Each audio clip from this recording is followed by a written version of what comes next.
Hey, what's up, guys? Zach here with Racing Sim Tools. Today we're gonna be working on the setup, Silverstone setup for the Audi, for the RST bundle that we're about to release. We just have like 2 cars left.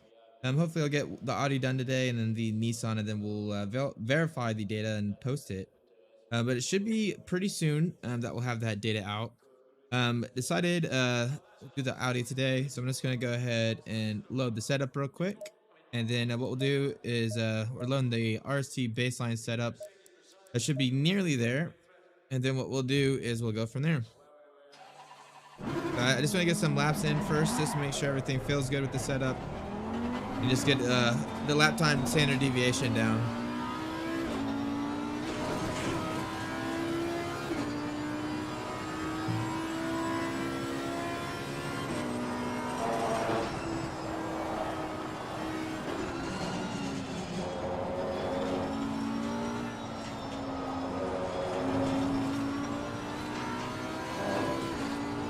If you guys have any questions or anything, please let me know, and not run into the grass.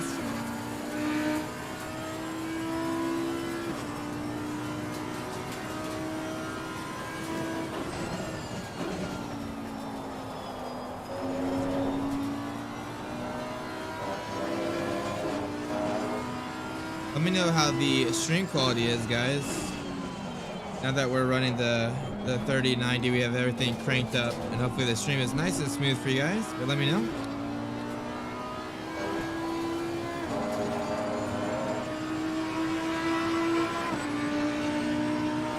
Let's do a few laps here, get the lap time standard deviation down, and look at the data here.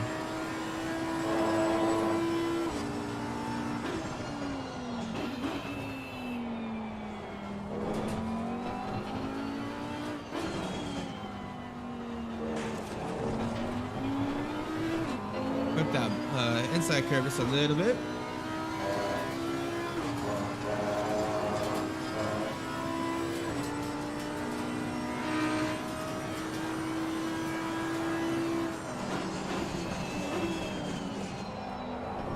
Car feels actually pretty good. A little bit pushy.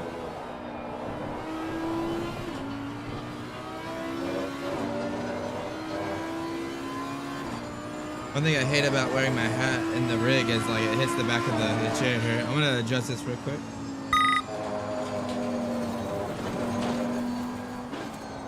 Much better. You got a nice little shadow on my face now. Oh well.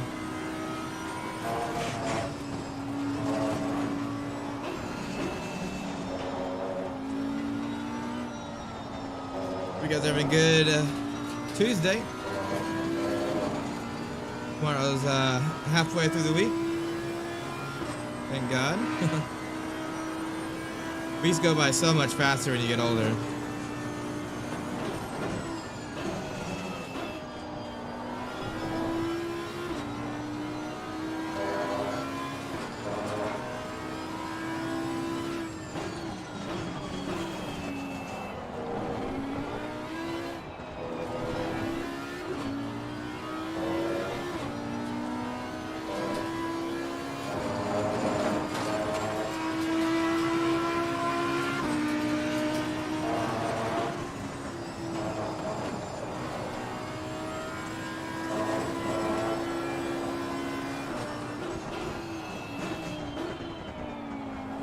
So hard getting used to driving AC again after driving in the Daytona 24-hour out of iRacing.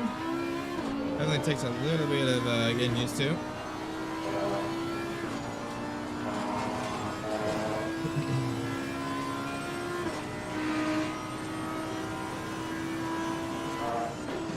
Main difference is you can just be way more aggressive in ACC that you can't do in iRacing. You're constantly over driving the car. Taking a little break to play some iRacing is actually a good way to resolve that.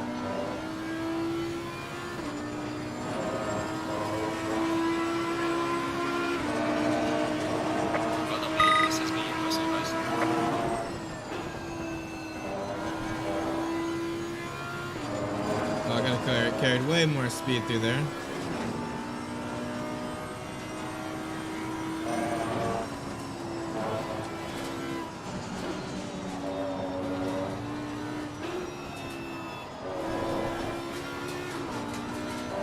car feels really stable, maybe a little bit too stable, honestly. Hard to get the response that I want.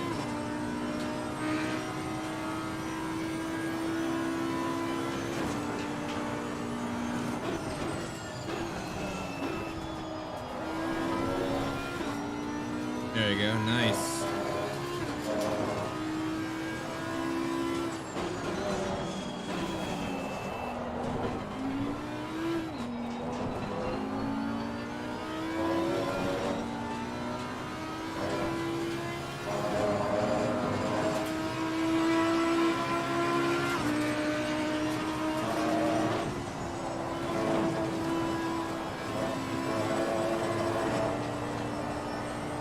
Oh baby, getting real wide there.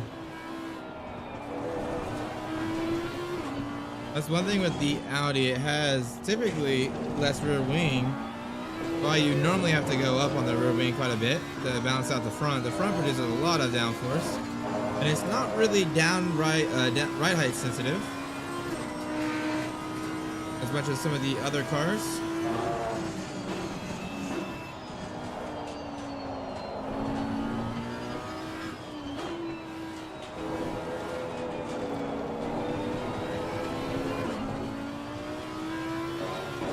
Let's just do a few more laps. We're 1.2 seconds of that lap, so I want to make sure I get all of the lap time out of the window, so we know what setup adjustments improving the lap time, or if it's to reduce the driver error.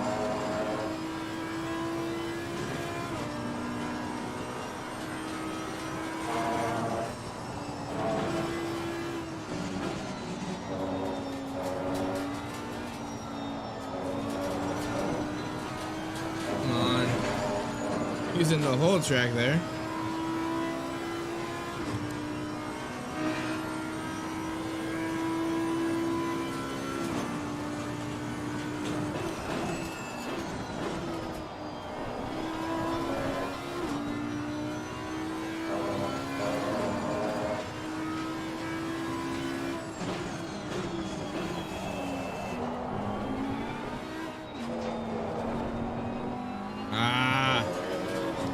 A little bit too aggressive on the exit there. Lost a little bit of traction and cost me 2/10.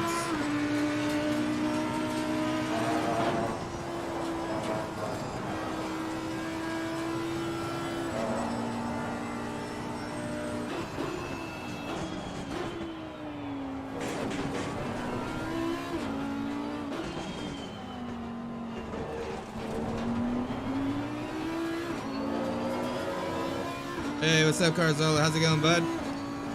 Hopefully you're having a good week.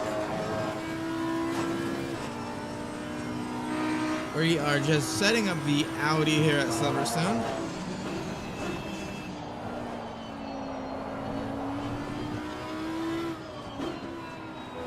Fun little car here. That's good. My week started off really good by winning the Daytona 24-hour in iRacing. That was awesome. But now we're trying to get back to business. Now we're trying to get the car setups done for Silverstone. So it's switching gears and back to ACC. Nice. Yeah, it's definitely a hard car to handle. Produces a lot of front downforce and not so much on the rear. And what that makes for the car that feels really nice mid-corner and high-speed corners. Has a lot of rotation, but it can be hard on the exit. You get a little bit loose sometimes on the exit on the high-speed corners. Thanks, man. We are within a 10th this lap, so let's see what happens. And we'll start making adjustments here. The main thing that I'm spotting is the turn-in is a little bit sluggish, so the response just isn't exactly what I wanted. It seems like I really have to throw the car into the corner to get it to rotate and hit that line that I'm looking for. So we'll probably look at maybe going up on the response, which typically means like less rear toe. The Audi is very, very toe sensitive on the rear.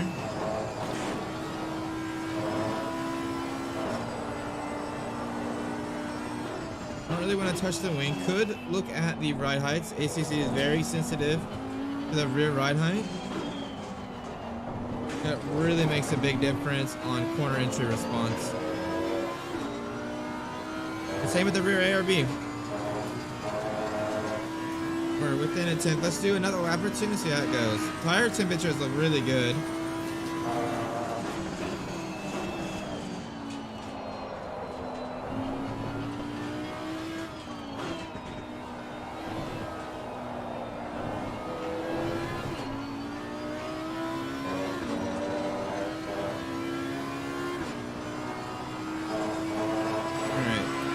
That lap we are within a 10th. Let's do one more, see if we stay there, and we'll start working it.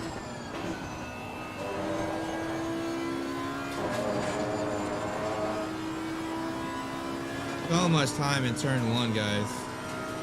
Really want to nail that turn.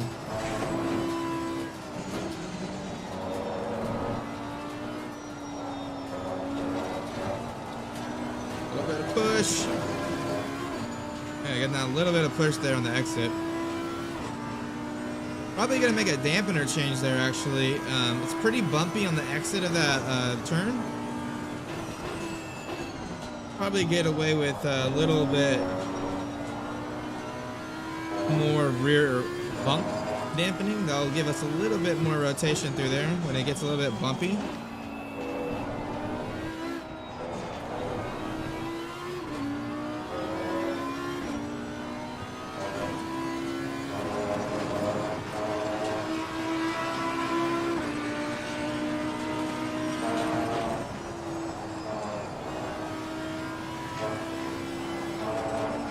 Done so many laps here at Silverstone.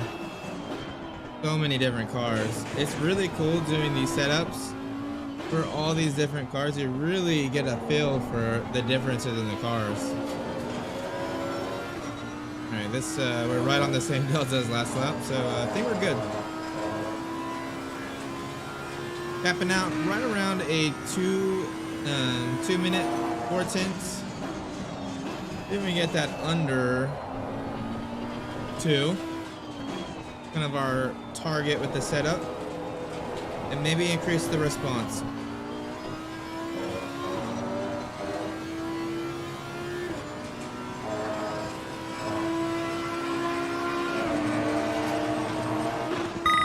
All right, let's go ahead and watch the replay, guys. I always like to watch the replay just to make sure that the feedback that I'm thinking about is correct here. So let's just go ahead and go with the chase cam, and let's just watch that last lap. Coming into turn 1, get on the outside here, get on the brake right at that 50-minute mark, trying to get on that inside curve and get on the throttle nice and early. Car feels really neutral there, not really any complaints. All right, coming into the turn here, want to hug this left turn, little lift, throw it in there, and then brake here because, sorry for that. Yeah, so you want to come in here, and then what you want to do is just a little brake to get on this inside, hug the left-hand side, throw it in, get a little bit on this curb, on the throttle, nice and early, carry it out. You can see I was pushing just a little bit through there. Let me see, how do I slow down the speed here? What we'll do is we'll go just back. You can see right here, the car starts drifting out to the outside. You can see the car kind of bouncing. I don't know if you saw that. Let me show it to you guys one more time. So when the car is bouncing like that, I know it's in transient behavior, right? The suspension is moving up and down. So if I increase that rear bump, that'll give me a little bit more rotation there, which will help with that pushing out. So that's one thing that we're definitely going to add. And I'll show you guys in the data so you guys can confirm that's what's going on. But that is most likely what's going on. So let's continue down here onto the hanger straight. Come up into Stowe. Stowe is super important. I usually brake right around this curb marker here. Let's slow her down. Want to kind of come in right here into this corner, hug that curb, and let the car rotate. Let's see if it does, or we get a little bit of push here. Little bit of corner entry push. Gets nice and rotated mid-corner, though. That's where that difference in downforce really comes into play. On the throttle, carries out nicely. No issues on the exit there. So that looks good. Go back. Coming into club. Braking. A little bit quick there. Okay, let's look at the exit. Exit looks fine. Not getting loose on the exit there at all. Carrying out. Looks good.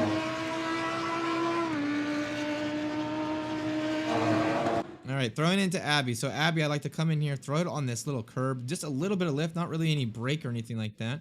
Just a little lift, and then let it see what happens. So we're gonna watch it come in here. Rewind it just a little bit here.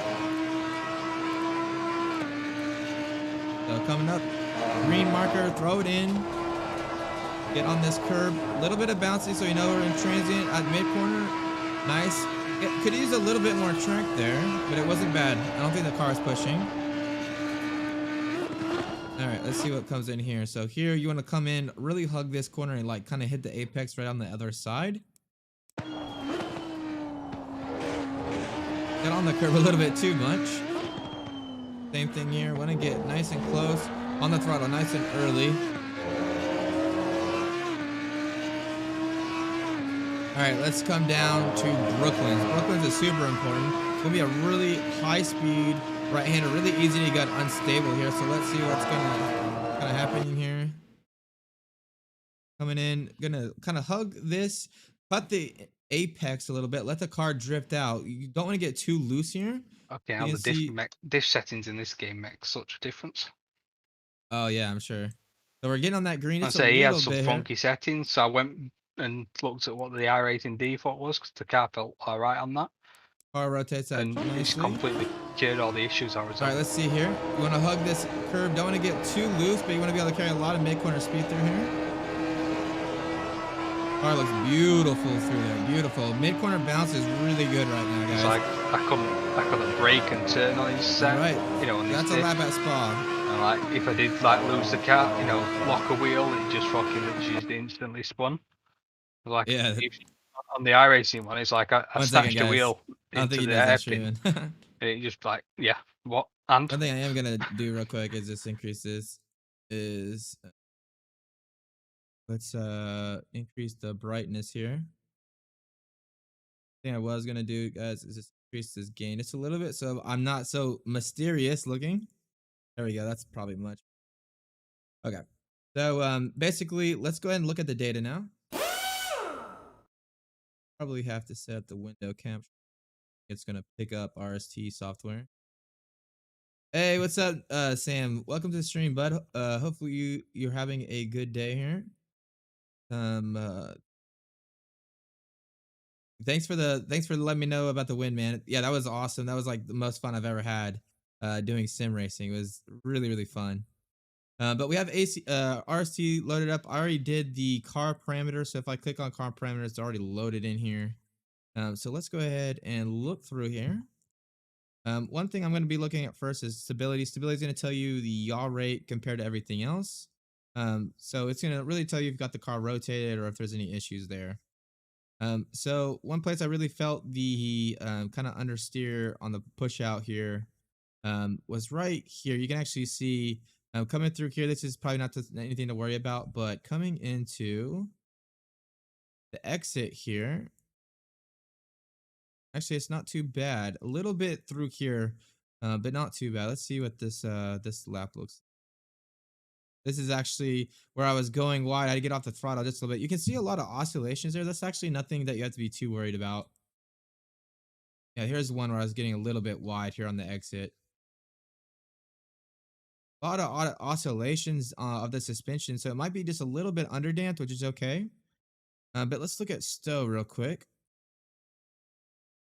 Stow, when this line goes under the 0 axis, it means a little bit of understeer. So you can see on the corner entry, got a little bit of understeer. But let's go see. I'm going to type in the static ride heights because I want to see what the lateral stiffness distribution was. So I'm just going to put it to 0. We're going to write these down and add them to the car parameters. So the rear left is going to be 16.5.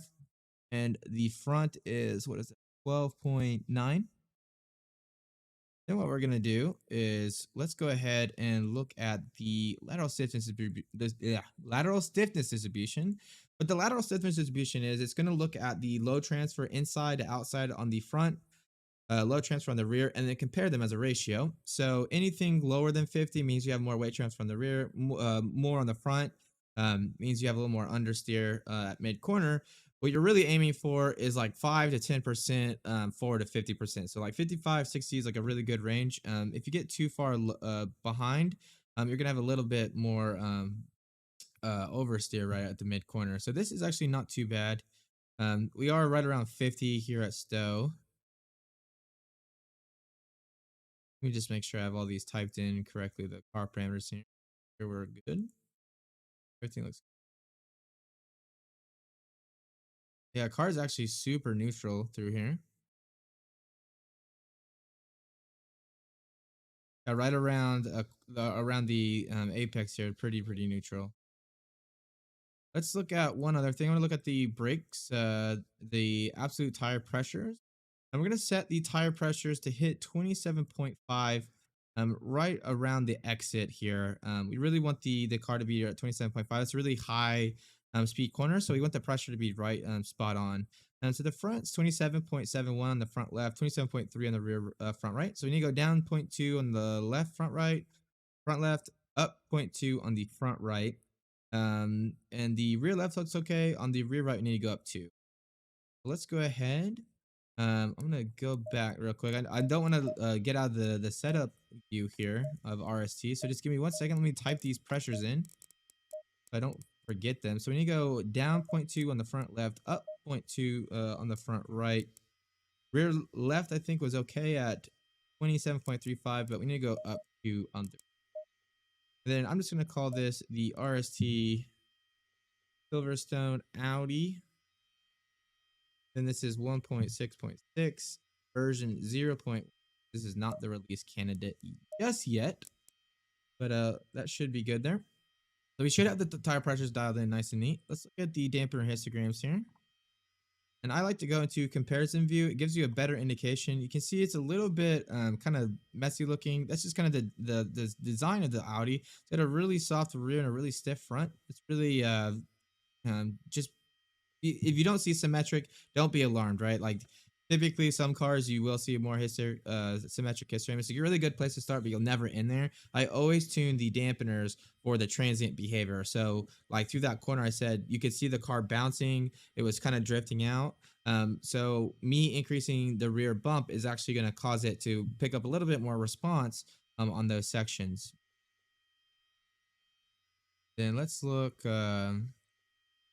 differential. I'm just curious to Stowe what the differential is doing. So if we look at the differential tab down here, anytime the line is non-zero, it means the differential is opening up.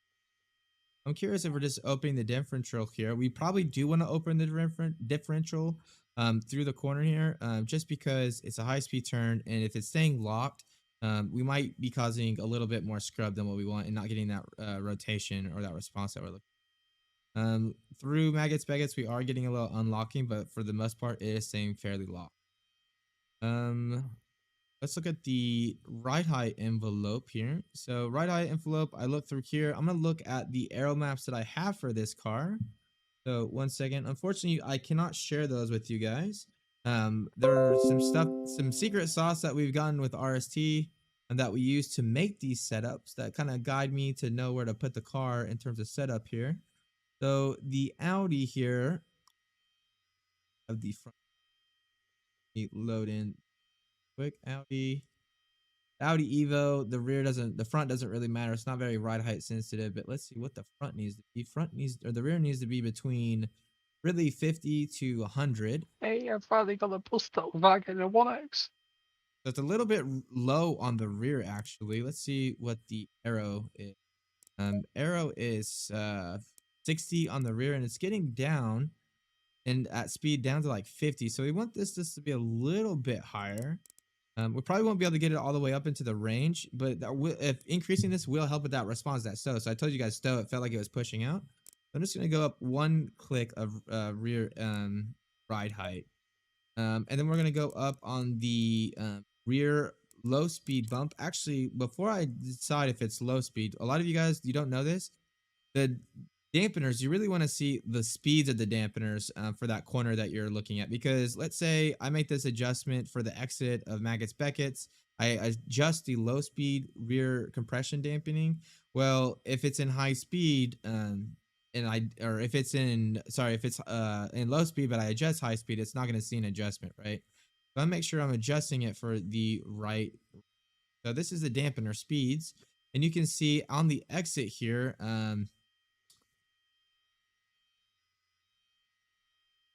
as I go through here, you said above the 0 line is bump, the below it is compression. So these are pretty much, right around low speed. So if I go up on the low speed, I'm going to see a bigger effect than if I did on the high speed.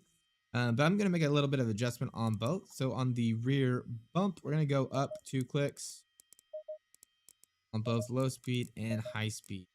And that should help us just get a little bit more rotation there on the exit there. So the reason on the exit's going to help, you got to think the weight's going to be shifted backwards. That rear is going to, when we see those bumps, if we add the compression dampening, it's going to be a little bit less wheel compliant, which is going to allow us to load that rear up a little bit more to get that response that we're looking for.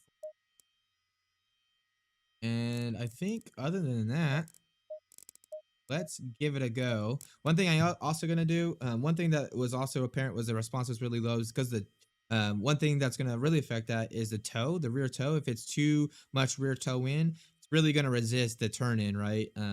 It's adding a center line thrust basically to the center line of the car.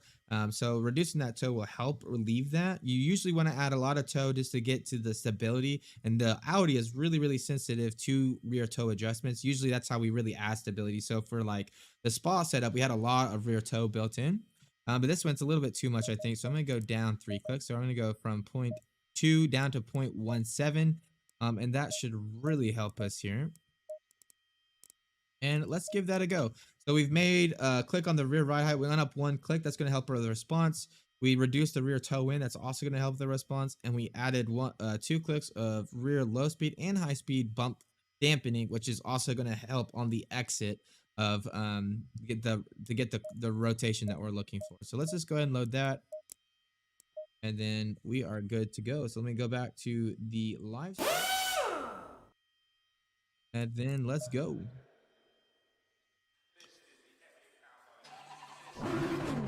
One thing I do realize is you guys cannot see my delta. So let's see that, because that's really important when you're doing setup work, is you want to make sure that you're comparing your times to make sure you're gaining and not losing, right? That's the whole point of going faster. So now you guys can see it. So let's get it. Oh. Not gotten used to having the keyboard tray, so put it up and my DD Cody just spat it out. So let's just go back here. Just gonna reload this.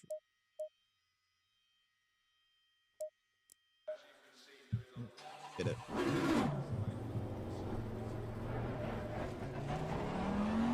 Let me know if the stream looks okay, guys. This is the first time me streaming in ACC with the new rig, new setup, so I hope it looks okay. So we should have a fair amount more response in the car now, which should still feel really, really nice.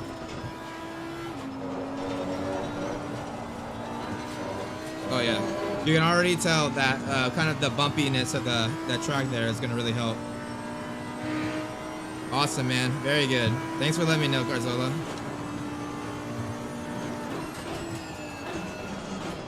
And if you guys have any questions about anything I'm trying to explain, please let me know. I probably sometimes am not explaining it the best way. Just let me know. I'll try to re-explain, or switch the way I'm trying to explain it. We can go from there.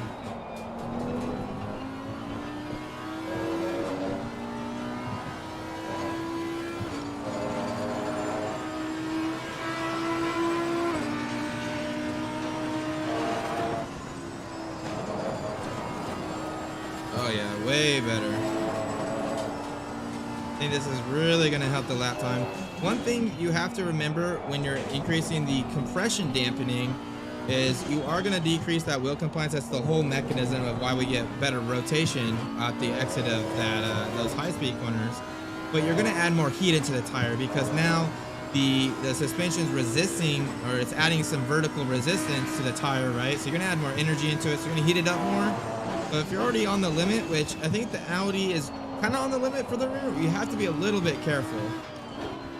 If you have, if you're within the middle of the range of the thermal window for the tire, it's really not a big deal, right?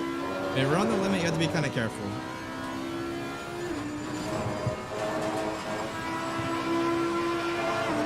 So last on the base setup, we were doing pretty much 2.3 was our best, and we got it down to about 0.5, 0.4, 0.3 was pretty much our average. Let's see if we can improve it.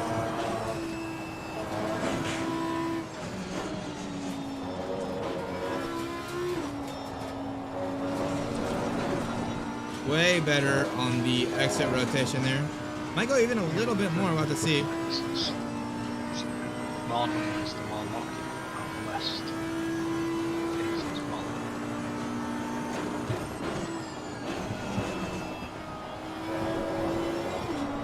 Oh yeah, way better response there. Lost a little bit of time.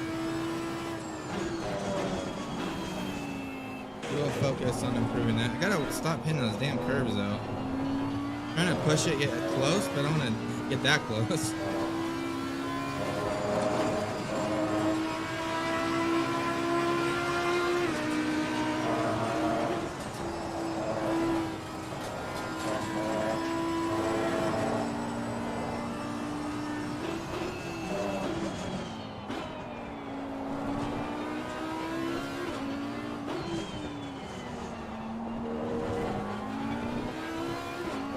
Good exit through there. Felt really nice.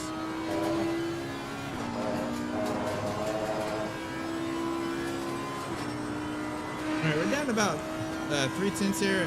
Made some mistakes. Always want to do quite a few laps just to make sure not driver error.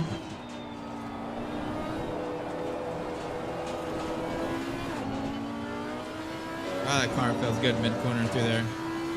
Usually the car will push. A lot of the setups will push through there. It felt really nice.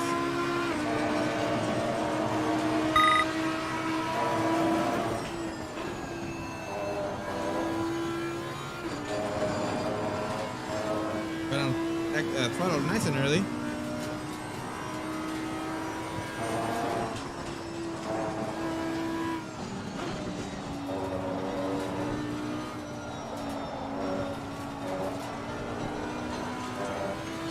Oh yeah, up 2/10 already. I think it needs a little bit more compression dampening there though.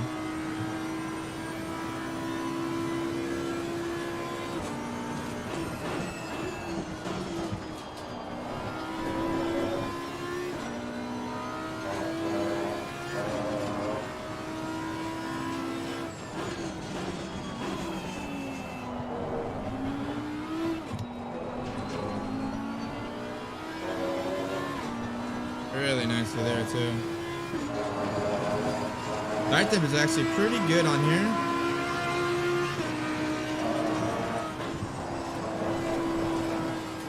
Ah, little push through there.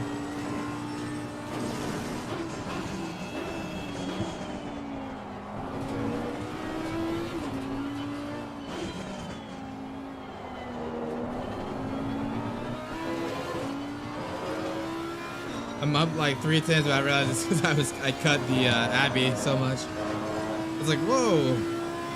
Didn't realize what had happened. High pressure is pretty good.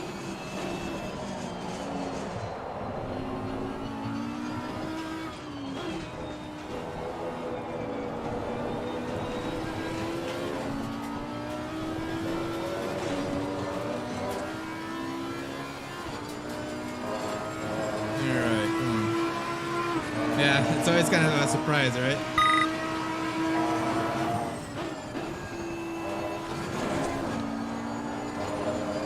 Oh, nice. Held on really nicely there. A lot of front end grip.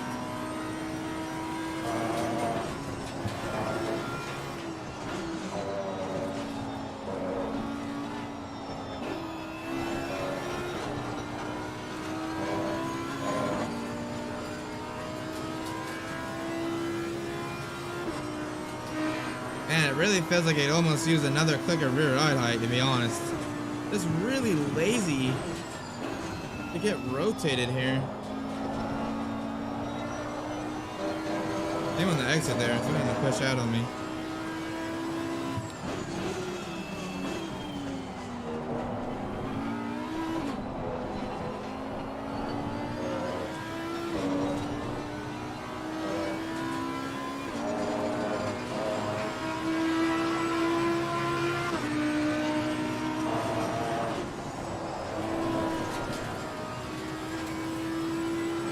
rear toe is really starting to affect you there, I think.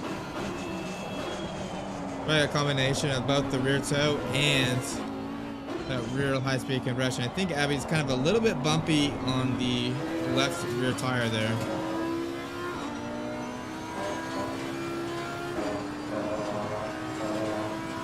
Tire temp is good. 12-degree depth on the rear, 14-degree depth on the front, so it's still a little bit stiff on the front. I think we're gonna go up another click on the rear ride height. That's gonna give us two things. It's gonna bring the mid-corner balance backwards just a little bit. It's a little bit less mid-corner push. It's gonna affect that balance, and it's also going to add a little bit more response on corner entry.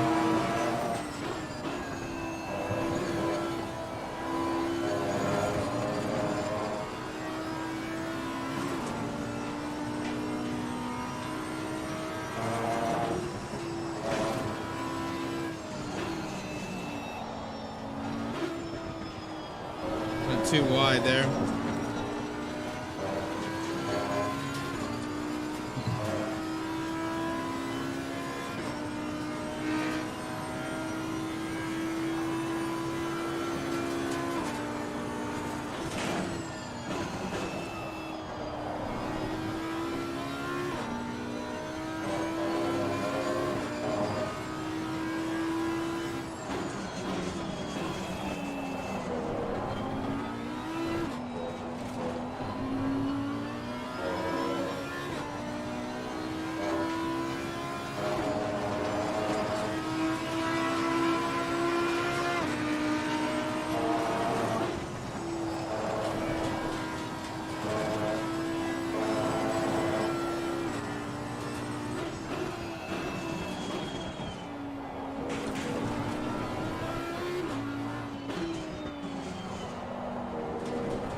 Good exit through there.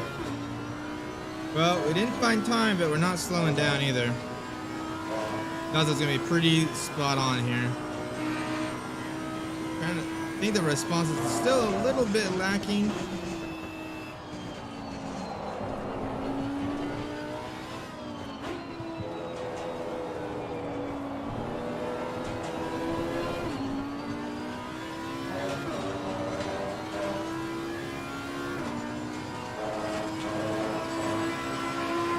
One more lap, guys.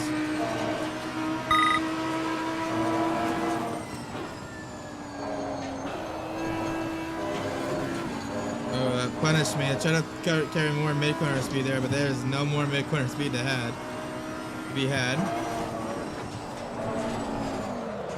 Ooh, that was a stupid mistake. Give it a little bit of brake there. I shouldn't have. Alright, let's go up another click on the ride height. I think it just needs a little bit more response through there. Let me look. I'm gonna look at the dampener histograms too, guys.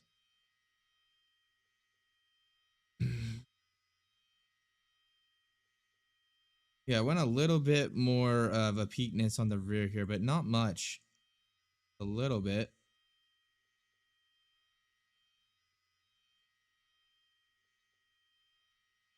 Let's go up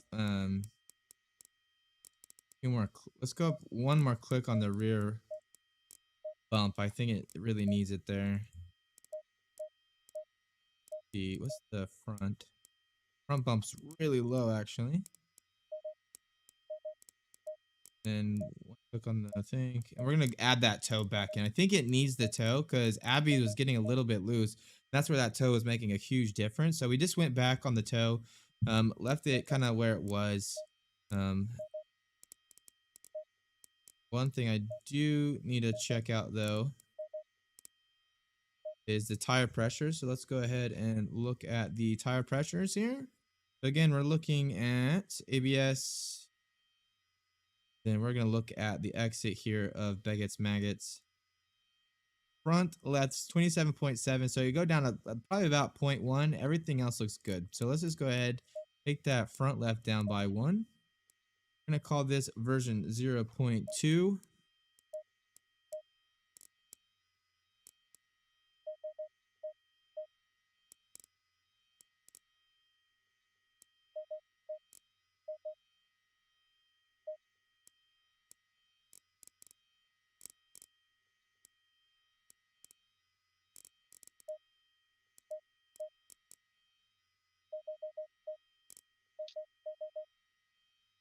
Oh, let's see. All right, let's see what this feels like, guys. Basically, I just added a little bit, play with the dampeners just a little bit, added a little bit more rear bump. Again, that's going to help with that turn on the exit of that fast speed corner. Added one more click of rear ARB. I think the mid corner balance is really good. I might have to go up one more click on the front ARB. If I keep going up on rear right, we're going to need to balance that lateral stiffness. And by increasing the front ARB and increasing the rear ARB, we keep adding more response in the setup, right? Um, if you didn't increase the front ARV and you just keep increasing the rear, you're going to add response, but you're also moving that mid corner bounce to more towards oversteer. But sometimes if you're trying to get the response up for a corner entry, we need to balance out mid corner. You're getting too much oversteer. Add a little bit more front ARV. The front ARV is going to add response, and then you're also going to shift the mid corner bounce towards a little bit more towards understeer. So Corzola said, if there is a 10-degree difference on the two front tires, is that okay, or should we try have them smaller?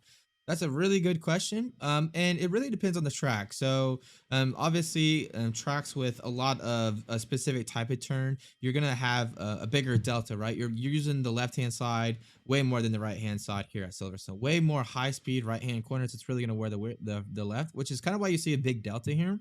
That being said, the stiffer the suspension on that axle, you're going to see a bigger spread. So if you had like a super stiff suspension, you're going to have a really big spread. If you have a really small stiffness, you're going to see a really small delta. Not accounting for the track differences, right? So it really doesn't mean anything. What really I pay attention to when I'm looking at these deltas is what's the difference on the front compared to the rear, right? Because that's if you have the same tire diameters and roughly the same pressures, which we do in the GT3. The GT3s have the same tires, same diameters, and roughly the same pressures. It's a really good indication of balance. So if we look through here and we look, let's look through kind of like a Stowe here. Um, just look on the exit here. We have about, what is that, 1 to get us to 80. So 13-degree delta between the front left and the front right. So 13. And then on the rear, we have about a 10. So we have 3 degrees more delta between the inside outside tire on the front than the rear. So that what that means is because that spread's slightly higher, we're slightly stiffer on the front axle, which is what we want. Adds a little bit more stability. Gives us a very like predictable car. If you had a bigger delta on the rear, typically means you have more lateral load transfer on the rear than the front, which means you're going to have a lot more oversteer built into the setup, right? So it's a really good gauge just to get an idea of balance. Of course, you can come in here, come to the stability graphs and kind of see like what's here. So the stability graph for you guys that don't know is looking at the theoretical yaw rate required for the corner versus what the actual measured car value is. So if the actual measured car value is higher, has a higher yaw rate, so it turns in more than what is required for the corner, it means you're oversteering, right? You're turning more into the corner than what's needed. If the yaw rate, the measured yaw rate of the car is lower than the theoretical yaw rate, it means the car is not rotating enough. So it's pushing out, it's understeering, right? So that's another good way to do it. You can also look at suspension, lateral stiffness distribution, and we have neutral steer channel. The difference between neutral steer channel and the stability graph is neutral steer takes in the account of the steering. So if you have someone really driving the steering wheel, it's going to skew that graph. That's why I usually like to use the yaw stability graph. Speed said, you never said you were going to stream. Yeah, I know. I was being a little sneaky about it. I was just trying to get in stream in really quick. Just trying to get this Audi setup kind of dialed in. So I do apologize, Speed, for not letting you know. Let's look here. One thing is you can see we're really driving that rear left tire because if you look, so this is kind of on the traction circle, this is the rear, right? Like this is where we're accelerating forward. All that weight's on the back. There's more data points on this right hand side, which is the rear left tire, than this right hand side. So we're going to put a lot of energy in this rear left. So we're really making sure we're not going to overheat that tire. One thing I did do is I did increase the differential preload. One thing I did notice is some of these corners I'm getting a little bit of unlocking on the coasting, which I don't really want. And on Stowe, I want to increase the locking just a little bit more. See what happens. It felt okay through stow, but it felt a little weird when I got on throttle. So I think the difference was unlocked, and as soon as I got on throttle, it locked again, which you can kind of see right here, right? Like if I look right here, the difference is unlocked, and as soon as I get on throttle, like right here, it goes locked. And I could kind of feel that discrete change in the balance of the car. So I went ahead and locked it a little more. So through here, that difference is a little bit less, right? Normally, this behavior right here, when you get on the throttle, would be the coast ramp. You could either add more clutches, or you could decrease the coast ramp angle, which would cause more locking on power. But unfortunately, GT3s and ACC, they don't have the ability. It's all homologulated differential. Only thing you can is the preload. So this section right here, where we're kind of, low on throttle, low on brake, that's going to be where the preload really comes into a play. So we'll be able to get a little bit more locking through here. So that difference between neutral and on throttle will be a little bit less. One thing I do want to look at, guys, is look at the replay. So again, let's look at the chase cam right here. And let's look at the difference here on the exit of Magus Beckett's. Let's see if the car was handling a little bit better. Remember, we were getting a lot of bouncing through there. On the last lap, we had a little bit too little compression in it. Let's see if it looks a little bit better on the replay here. So let me slow her down just a little bit. So we're coming through. A lot of cutting through there. You can get away with a lot. And then let's look at what's coming here. So we're going to try to hug this corner, a little bit of trail brake, and get the car nice and rotated, hugging this left-hand side. I went wide here, so this is actually a really bad lap to compare it to. Too much mid-corner speed. Let's look at lap before that. Again, let's speed her back up. All right, slow her down. Okay, same thing. You want to hug this left-hand side, trail brake, get the car nice and rotated. You want to get this line so that you are kind of like going this direction, right? So you can get around this corner. You can see me hug that left-hand side. I'm going to rotate her in, and this is where we're looking to see that bounce, right? That we're technically steady state right here, but as soon as we get to these bounces, it's going to cause it to go into transit. So you can see the car kind of rocking a little bit more, but it's a lot better than it was a few laps before. So if we look a few laps before, this is before we made the dampener change. Let's look at the rocking motion of the car here.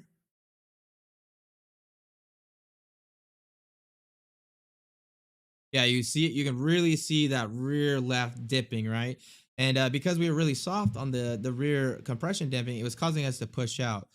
So just by going a little bit stiffer on the rear compression, you're really causing the more energy to be in that rear tire. You're making it a little less compliant. You saw a little bit of a dip there, but it dampened out way quicker, which gave us a little bit more rotation. I did increase that a little bit more just to give us a little bit more on the exit. Still going a little bit wide, and let's see how it feels. So I'm just going to load up that setup we just made the difference to. And we also went a little bit higher on the rear ride height. Again, I'm just trying to get that response where the car feels nice and is quick to rotate. We did increase the rear toe in back to the 2.0 just to make sure that Abby's felt okay. Abby's is really going to make a big difference in that rear toe in high-speed corner. Put a lot of load on that rear left tire, so we want to make sure we got a lot of stability through there. So we're just going to heat these tires up. Oh yeah, car feels way more alive. Feels kind of how I would expect it to.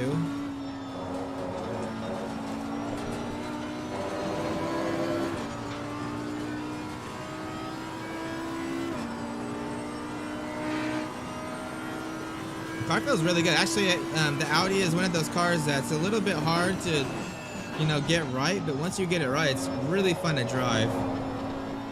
Oh yeah, it feels really good. All right, we're shooting for the 0.5s. Hopefully we get a little bit lower than that. Going from iRacing to ACC really kind of threw me off, guys. But we're really looking at the handling behaviors, both the transient and steady state behaviors here.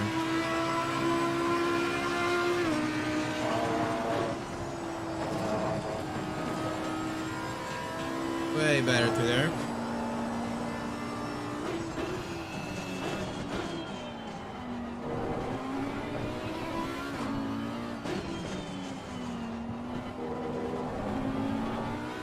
Oh yeah. Oh yeah.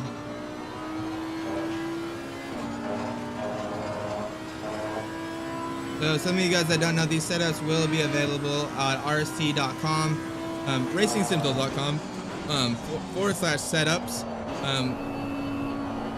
We do have the spa setups. We're working on the next track pack, which is going to be Silverstone. We have all of them except this car and the Nissan. Hopefully we'll get those done in the next few days, get them posted. I've been doing kind of setup videos while I do the setup work, just so you guys can kind of see into my workflow. And so you guys can ask any questions you guys might have. So if you guys have any questions about RST or want me to kind of show you something, please let me know. We'll look into it.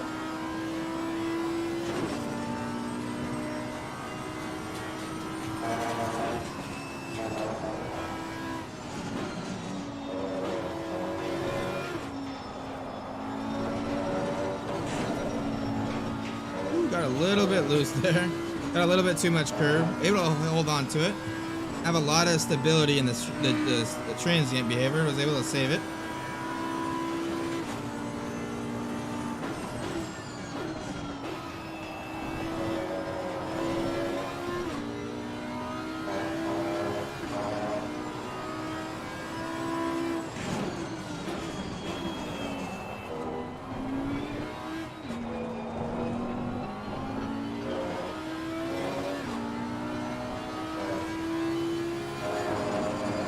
Go.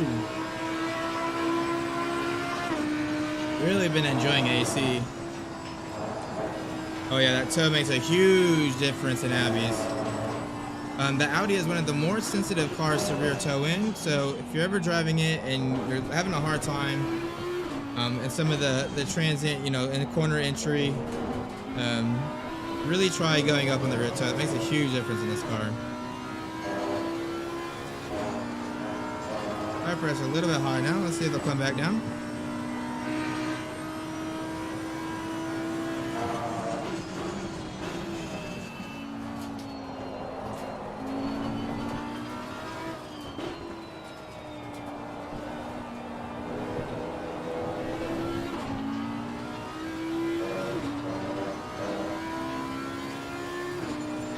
Alright, let's see if we can get a good lap coming up.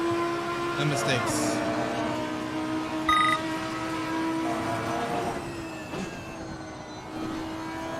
Wide there. Maybe looking on the throttle nice and early and save it though.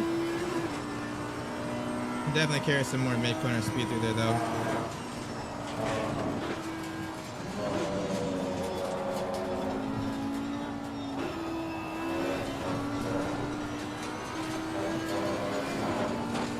Slow down the car a little bit too much. We got a really good exit through there. Down a 10th though.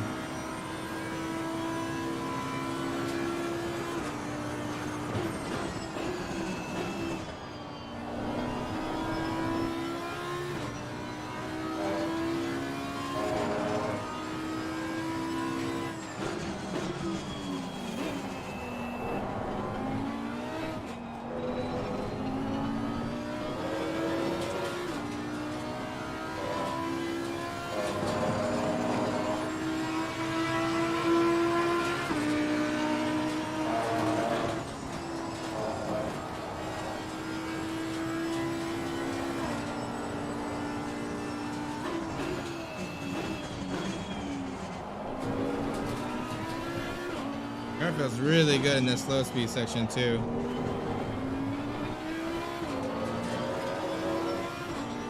Let's turn the traction control down just a little bit. Turn the ABS up just a little bit too. Give us a little bit more rotation.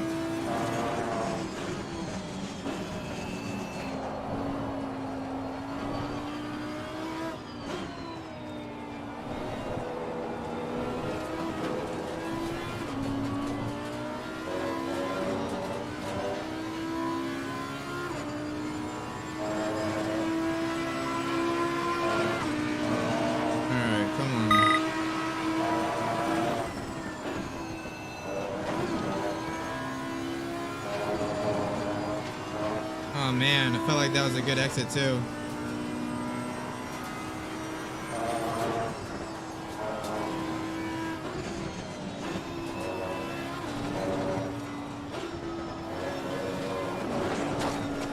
I got on that curve a little too much. I'm making stupid mistakes.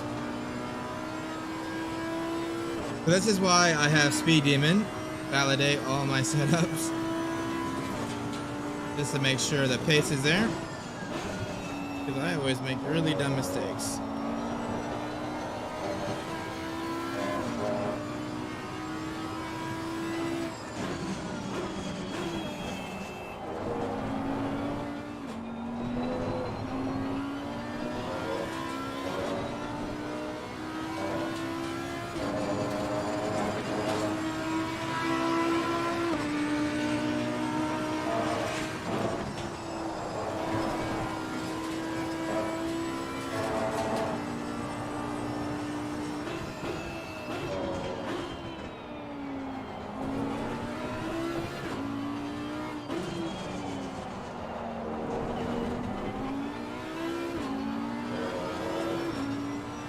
Good exit through there.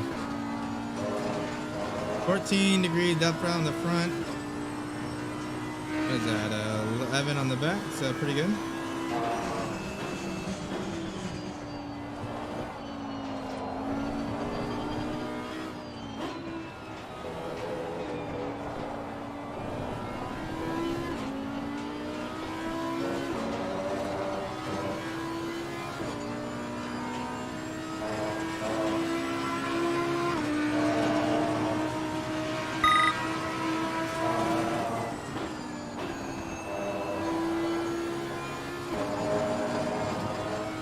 There we go.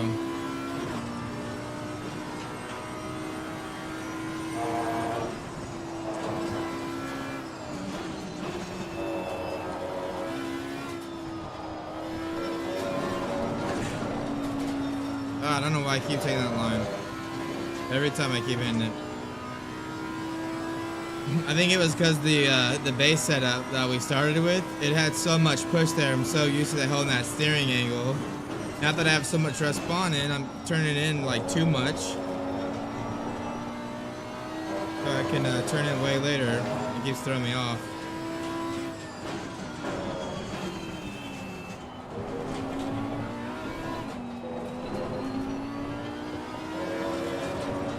Car feels amazing though. Really no issues with the way it handles. Now I just gotta make sure that the time difference is because of my driving and not because of setup.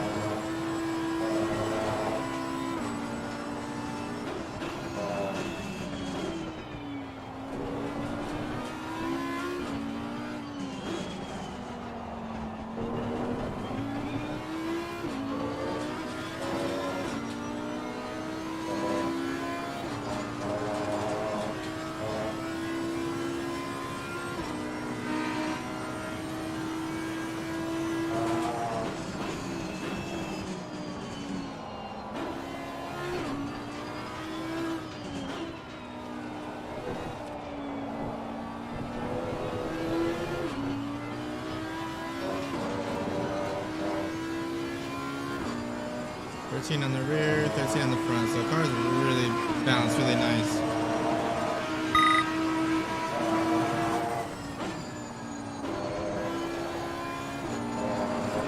Oh man.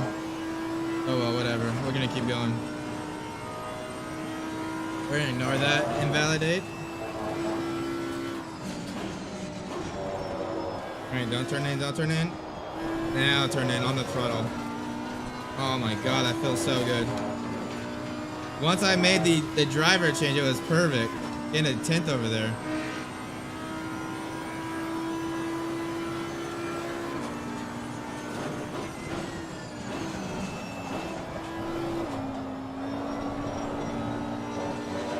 Got a little wide there on the entry.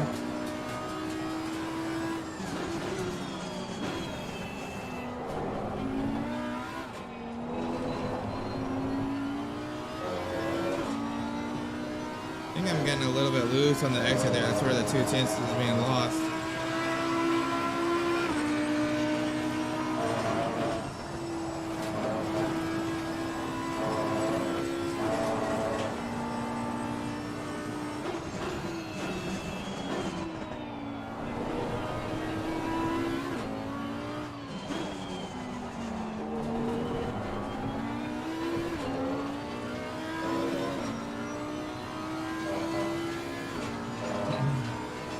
makes sense.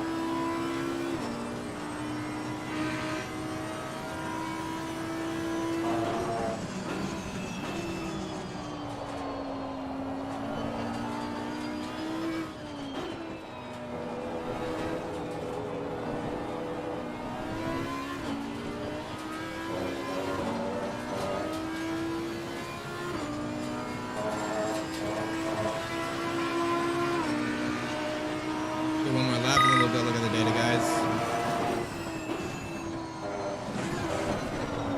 Oh, too much curve on the inside there. All right, we're gonna look at the data now, I guess. The road. All right, I'm curious where I'm losing the time here with the two different setups here. Car felt way better, but I'm losing time here. So let's see what is going on. Might have to, I think I'm losing it on the club or the stadium or whatever it's called. I think it's just getting a little loose on the exit there, and it's just costing me a little bit of time. So let's look at the driver. We're gonna go to overview, and we're gonna go to distance. It's gonna tell me where I'm losing that time. If you get this where you hit double click and it's not zooming out, go to handling, double click. It'll reset the way it's zoomed, and now you'll be good. Like be quicker. This is the slower lap. So all right, so we're looking where we're losing that time, right? Because we're losing time somewhere, and I'm not sure where. You can see we're actually quicker through here. We gain a lot of time on the exit here. We're losing a ton of time through both Stowe and then also through Club here up until Abby's, and then Abby's is good, and we're gaining a lot of time here. So it's really Stowe and then Club. We're losing a lot of time here, losing a lot of speed through Stowe as well.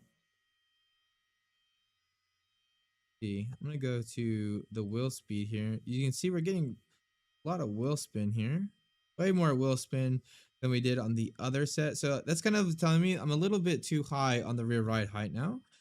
So even though the response feels better, I think I need to go down back a click, get it back. Again, we're looking for those trade-offs, and I think that's what's causing the rear to get a little bit more loose than it would before. And we went up a lot on the diff. Let's split the difference now, because here you can see the diff is staying much more locked, and that's causing a lot more wheel slip. If we open the diff a little bit like we do here, it's going to cause it to be a little bit more progressive here. I think that will really help.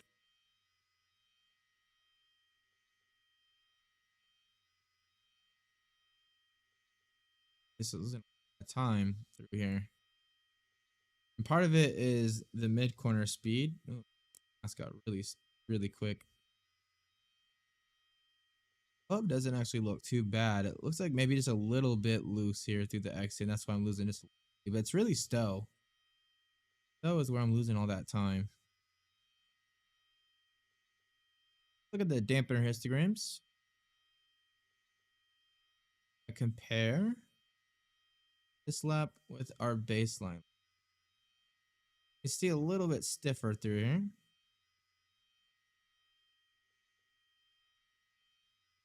Let's look at the replay too. I'm kind of curious to see what's going on.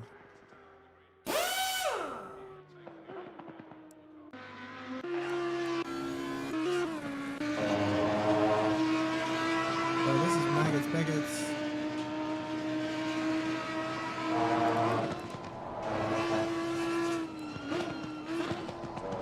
Watch here, cars hugs the side right, real nice. This is where I was being an idiot. Let's look through here. This is where I turn nice. You can see so much response. I was turning in too early. Way better on the exit there. You can see a lot less bouncing through there. All right, let's look what's going on here. Oh yeah, you can see I got loose, and now the car is just gonna spit out because I've already broke the rear.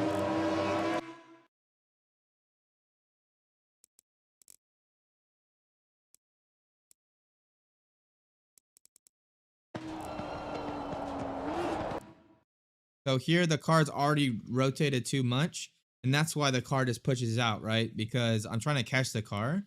So here we have maybe just a little bit too much response built into the car. One thing I did change was the bump stops. I reduced them. I'm gonna try to go back, add a little bit of bump stop because I like having that rear right eye. It adds a lot of response where I want it, but I think I'm maybe just overloading the rears a little bit too much through here. Let's look at here too. You can see that's where the car is already broken out.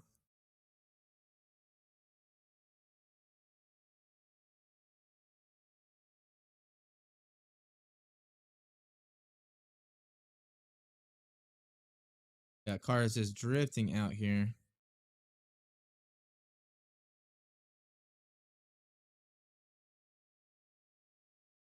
You can see that's where the car is like rotated more into the corner.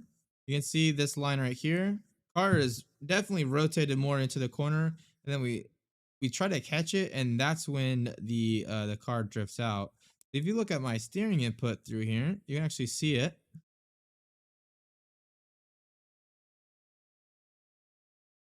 So here you can see the steering input matching this white line. Here it starts to rotate out, and that's when the car starts to drift out because we're basically catching that slide. And then I catch it, and I'm trying to get back to the apex, and sorry, too late. So we're going to fix that with adding a little bit of bump stop here. So let me just add that into the setup.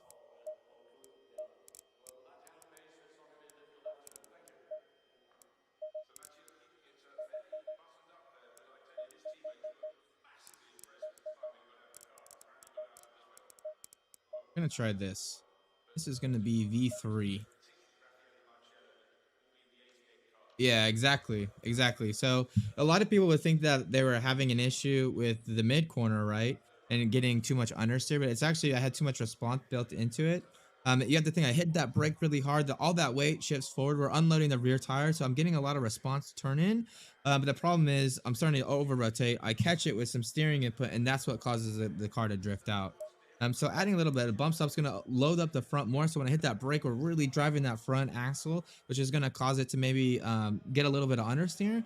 But it will balance that out, and basically what will happen is we'll get a little bit more stable corner entry, which is kind of what we want. I think if we fix the little bit too much corner entry response, it's gonna help there. And I don't want to change the ride height. I could just decrease the rear ride height, and what that will do is affect everything. I think everywhere else the ride height feels really good. It's just the stow corner I want to really make a change here.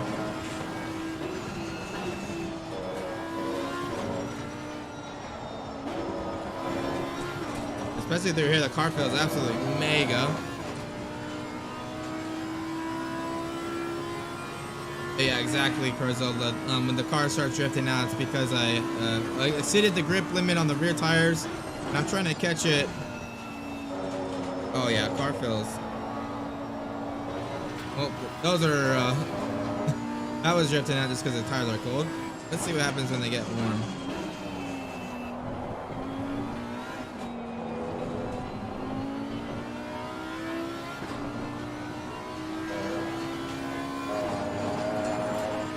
And hopefully my headset doesn't die. It just started beeping at me.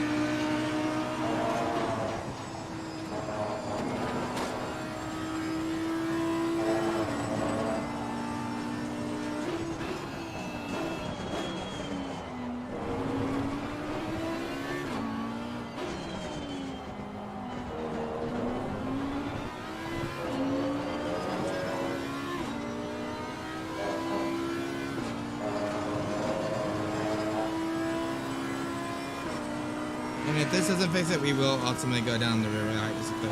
Back to 61. Remember, we started at 60, and we added a click, and then we added another click. So even if we go back down on the rear right, we're still higher than what we started because we'll still have that little bit more response than we did on the default. Sometimes it's about a compromise, right? So sometimes you got to make that call.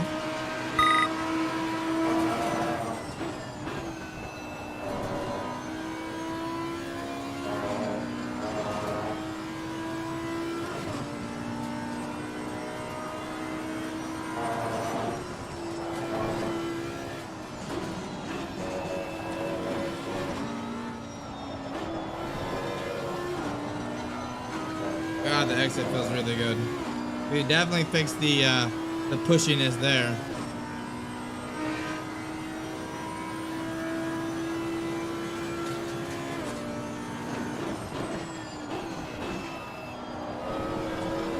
Yeah, much better. Much better.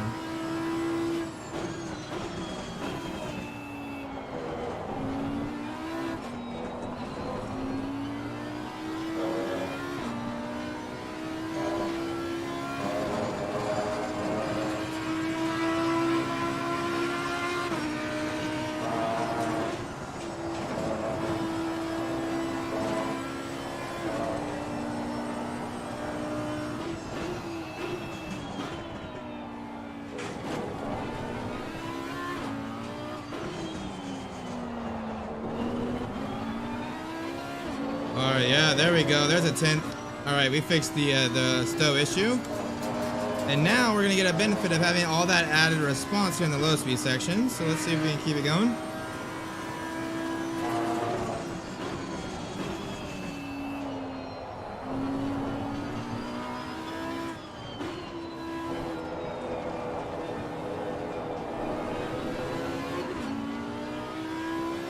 Oh, I hit that rev line.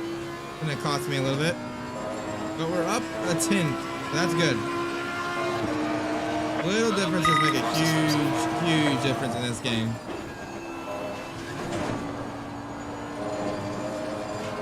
Up 2/10. Oh, I busted it, but barely.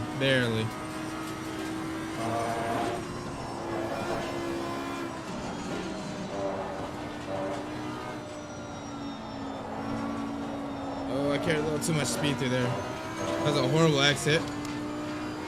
Somehow found 2/10. We're gonna lose a little bit of time coming down here.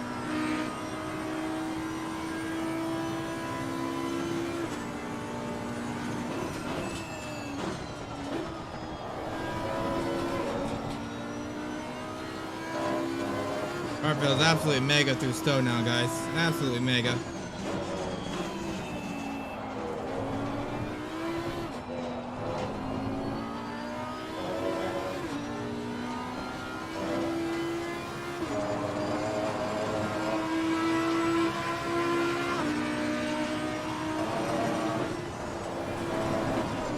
Oh no, I pushed it really hard through there. Damn it. I pushed it too hard through there and totally caused that issue. Let's I'm gonna try to fix that by adding just a little bit reload. I'm hoping that'll fix it. Felt really good though, guys. Car felt absolutely mega through here. I'm gonna change the rear toe out just a little bit. Look at so rear toe out. What it's gonna do, front toe out. What it's gonna do is gonna add yaw dampening. So it's gonna cause when you add steering input, the car to act quicker. It's not gonna take as long to get to that steering input for whatever you gave it. The problem is mid corner it might start pushing a little more. It did feel a little bit like that. So I'm gonna make that slight adjustments here. Let's look at the tire pressures with these adjustments. You want to constantly go back and take those tire pressures. These are probably still coming up too. Yeah, tire pressures look good. They were a little bit low, but it's because I only did the 2 laps. Let's see.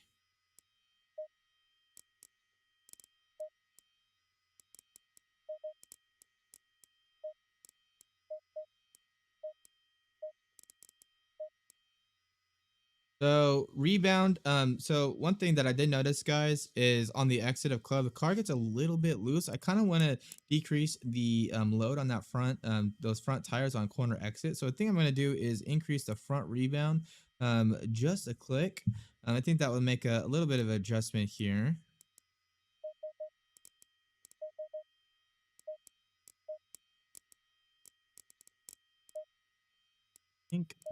Good. I think we're getting pretty close to where I'm pretty happy with the setup, guys.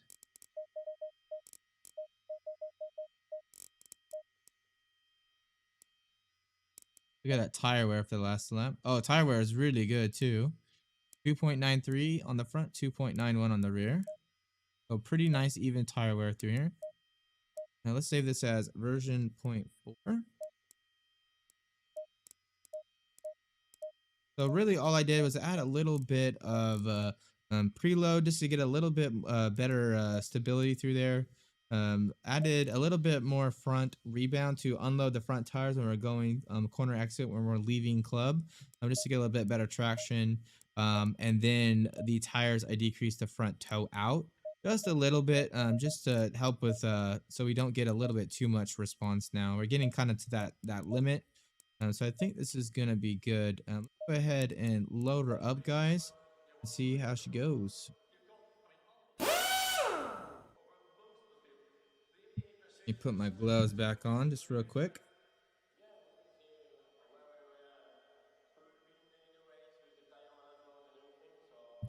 So again, a lot of you may be asking like why I use RST the way I do. I use data to look for answers for what I'm feeling, if that makes sense.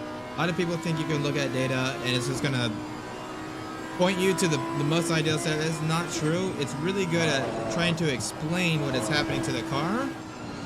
You still need that driver input to, you know, kind of suggest like where you need to push the car a little bit more or what might be going on.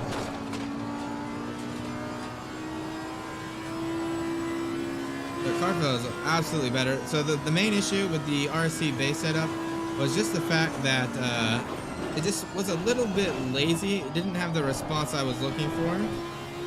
So with this setup, feels much better.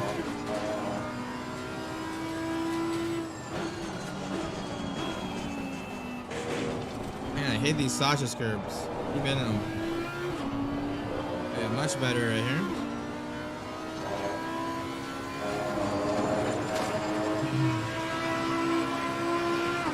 Also, adjusting the front rebound is going to help turn one. Need a lot of front grip there, so adding a little bit more front rebound, even though mechanically it unloads the front tires more. When you have a lot of downforce, high-speed corners or GT3 cars, it's going to keep the front down, which means you're going to keep more front-end aero grip, and that's going to be a bigger contribution to the grip than unloading the front tires quicker. So increasing the front rebound helps turn one get that front end grip, but also helps the low speed corners get a little bit more grip on the rear tire. You'll push out a little bit more, but that's kind of what we're wanting. We're getting a little bit loose, getting the traction control.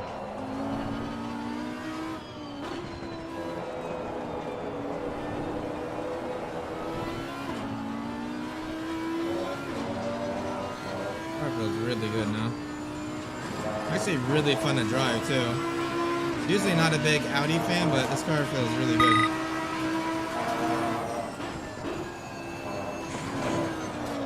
If I can, I'm so used to hitting these curbs in the front wheel drive cars, guys. I cannot do the same in the Audi, and it's throwing me off. Let's just restart here real quick. Load in the setup.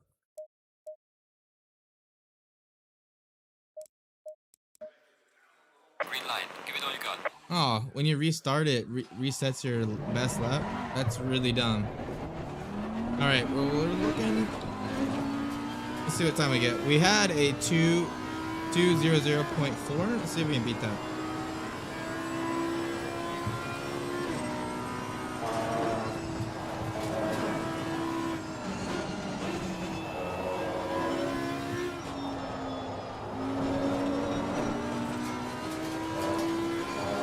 Man, it feels so good now.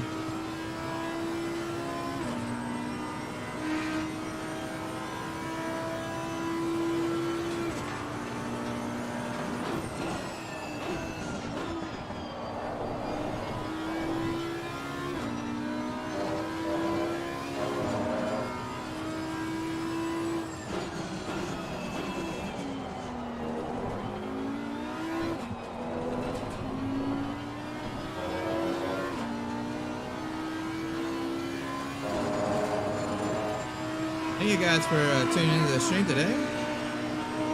Always fun to have you guys hanging out while we work on these setups.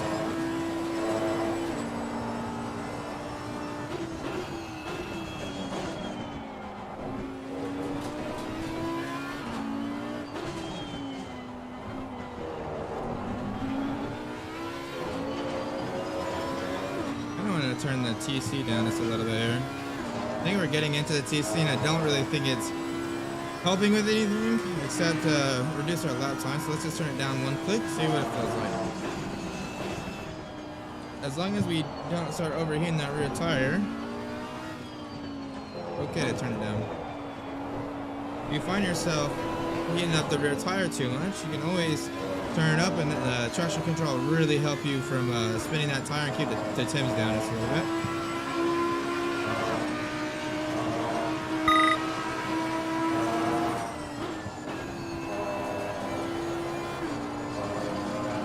Oh man, a lot of mid-corner speed through there.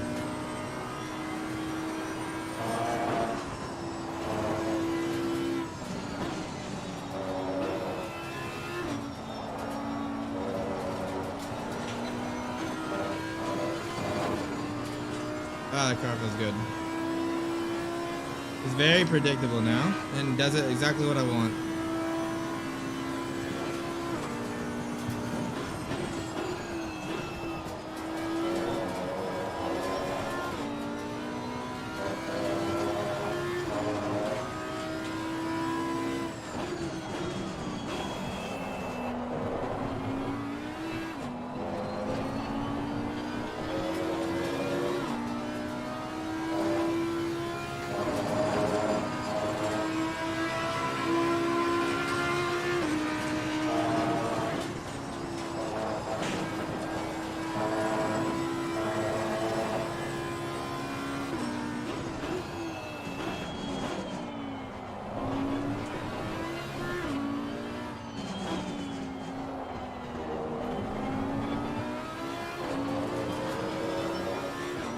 Let's see what time we get here, guys. Sorry, I didn't realize when you restarted the session, it killed your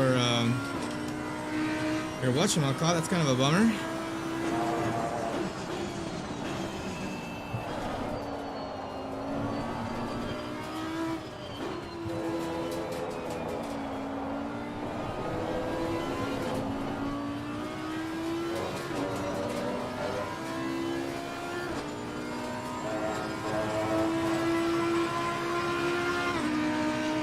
$59.8, guys. 5 tenths over the baseline that we started with. Oh, there's a little bit more time there too. Let's go. Love it when we do a setup and it feels good and it has good lap times.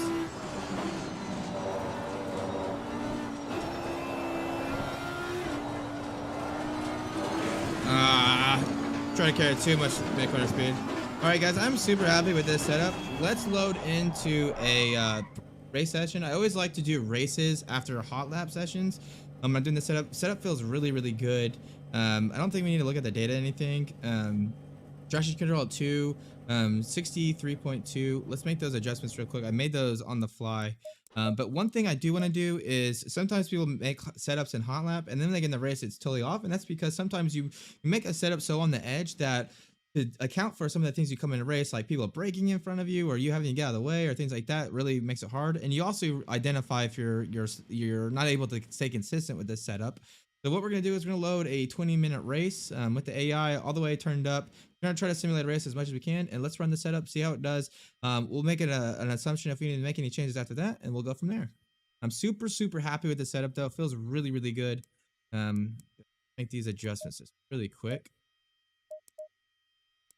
So electronics go down to 2 on the TC. ABS on the 2 felt really, really good. Not really making any adjustments to there. I don't think, but we do need to change this brake bias. I'm down to 63.2, and I just want to make sure that the brake bias is okay. To do that, you can come in here and come to handling, and we're going to go to not wheel loads. We're actually going to stay on differential, which we're already here. One thing I'm going to do is check the brake bias. So you can check it a few different places. It's always going to be slightly different based on different locations, but the one where it's really hard and make sure that the brake bias is set okay for me is Brooklyn. And the reason why is you get really loose if you lock the rears up too much. I want to see what the locking is here. What you're looking at is the rear outside tire versus the front outside tire, the tire that's loaded the most. So you want to make sure that the front is the same or slightly higher than the rear. If you lock up the rear, you're gonna get a little bit too much oversteer. But if you're locking the front too much, you're not utilizing the rear grip enough, right? So you can move it back, get a little bit better braking for performance. Here you can see getting on the rear, we're getting like right around 6.7 on these bumpy areas. So that's probably pretty good actually. And we don't want to make too much. You need a little bit of a headroom on the front so you don't lock up the rear too bad. Let's look at stow. Let's see what's going on here. 2.73, 3.56 on some of these bumps. You can see there's some bumps here because it kind of oscillates, high or low. So we're getting a little bit of bumpy. And if I go to the stability, let's look at dampener speeds. You can actually see there's a lot of oscillations here. You can see that right here. So you can actually see that this part of the track is really bumpy. So if you're having issues here, a lot of rear lockups, you could play with the rear dampening to help smooth that out. Based on what you're basically reducing that load patch variation on the tire. So those bumps, have a little bit less effect on the wheel slip. But to me, it's really not bad. I'm just kind of curious if I can move the brake bias back just a little bit. And honestly, it doesn't look like I can move it back that much. I think that 63.2 is going to be really, really good. So we're going to leave it there. So this is going to be, I'm going to rename this setup. This is now going to become 1.0. This is kind of the release candidate. What will happen is after we post this, Speed Demon will come in here. He'll do the laps. He's much quicker than me, so he'll be able to identify if he needs to be able to push the car harder in certain areas that I'm not going to be able to know because I'm not at that level. And what we'll do is he'll make notes. I'll come in. I'll try to analyze what he's saying. Look at his data. He actually collects data with RST and analyzes it, and then we'll go from there. So it's really important that you get a lot of eyes on setups. And even myself, after I do setups, sometimes I maybe just really on it one day, and when I come back, then maybe another day after I slept or done other things, I'm like, how the hell did I drive that setup? It's way too loose or it's way too pushy. So it's always just really good to continue to develop setups. Don't just do it one day and then expect it to be good. Always come back. Make sure that when you're coming back reoccurring, it's always really good. But let's go ahead, load up into a race and see how we do. So I am gonna come back. We're gonna hit this. This is actually gonna be the first time I'm streaming a race with the stream setup, and we're gonna do a quick race. So this is gonna be really stressing my system. So if the stream gets choppy, just let me know in the chat, and I'll do some graphic tweaks, and we'll go from there. But I'm hoping that the stream isn't choppy for you guys and it works all good out. The 3090 gets a lot of headroom here, but if it is, just let me know and I'll pause it and we'll make adjustments. I'd rather do that now and be good than at another date. So we loaded the AI 100%, always turn them all the way up. They're slow as shit anyway, so I always want to do that. I'm doing it more to get traffic and to see if we're going to do okay with the setup. Again, really checking to make sure that this setup is good in the race environment, right? People can dive in front of us. Can we have the headroom to move out of the way without losing the rear? Things like that. So we're just going to load up the setup, and you guys can totally see the setup. Sorry about that. But what we're going to do is we're going to go ahead and start the race. We're going to do full fuel here. And one thing I just now noticed, and it's not that big of a deal, is we got the setup here. So let me know how the performance is, guys, but here we go. Looks good on my screen.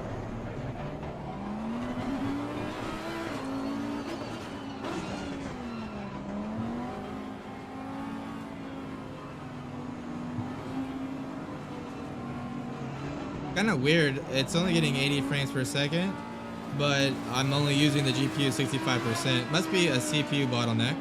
Green light, go, go, go. All right, here we go, guys. I'm gonna load back just a little bit. Always want to make sure. Oh, already getting heavy on the brake there. Car on the right. All right, let's start pushing, guys. 3 wide. And I apologize for my racing ability. I'm gonna back out. I'm not going 3 wide. Clear on the right. A little tap there.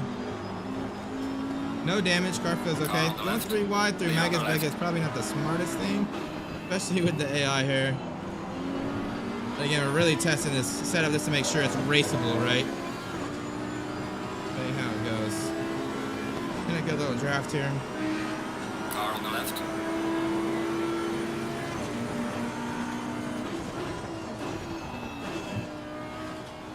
Clear on the left. Gonna slaughter in there. We'll take that position. Probably gonna get a warning for that. Car on the left. Clear on the left. Car on the left. Clear on the left. No room.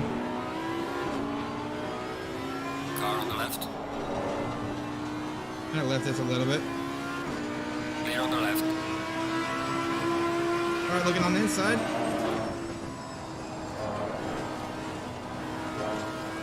Come on, baby. Get in there. Car on the right. Along the outside here. Clear on the right. Ooh, look at the radar, and next thing I know, the car in front of me is braking. Car on the right. So far, impressions are very raceable. Alright, we're drag racing this Aston here. Clear on the right. But much later than he did.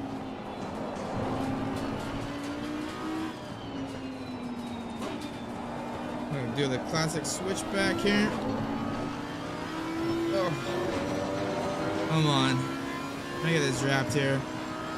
Let's see how the car feels in turn 1 in a draft. AI brake really early for turn 1 though. You gotta be kind of careful. Yeah, there you go. Braking like between the 100 board and the 50 board. You can definitely brake for the 50 board in most races. With the AI, be really careful.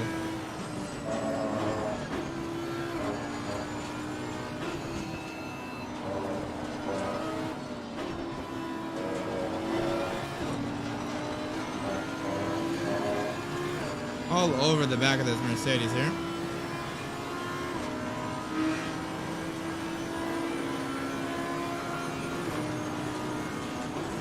Car on the left. Clear on the left.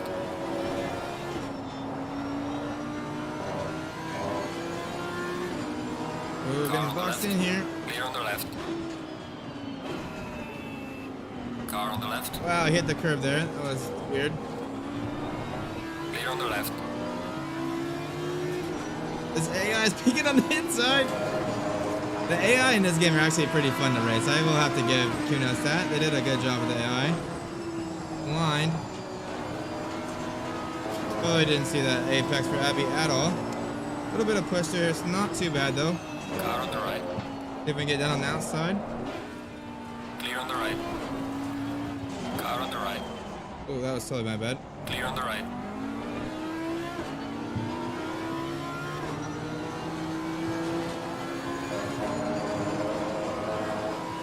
Car Let's on the make left. sure we don't have any damage. I don't think we do.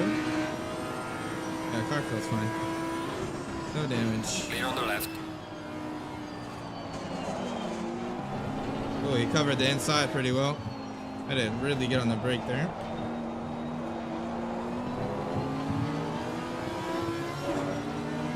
So far, no issues with the AI trying to kill me and the stability of the car. Plenty of headroom. Clear on the left. One setup I did, McLaren setup, it really was hard for me to race the AI because the car was just so pointy. Let me catch this pack up here. I got 15 minutes in the race.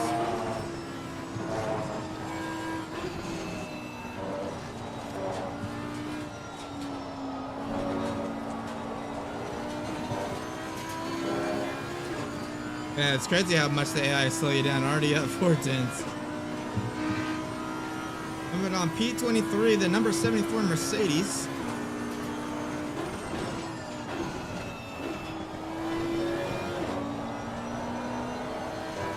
Man, the Audi just have so much mid-corner grip. Absolutely insane.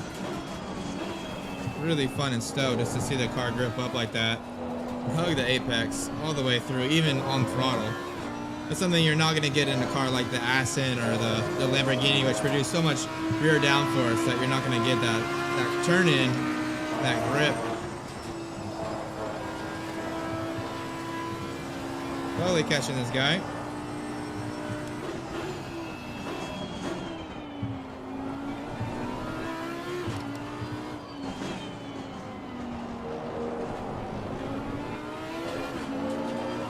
Now we're in the draft, guys. Now we're in the draft. I think we started like P30, so not bad.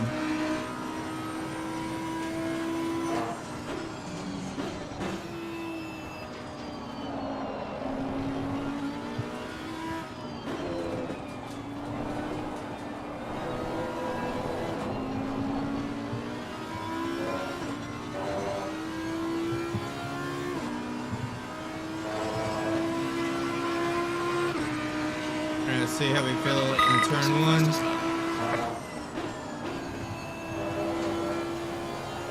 Come on, grip up. There we go. Nice. 59.9. Let's go, boys. That's quick.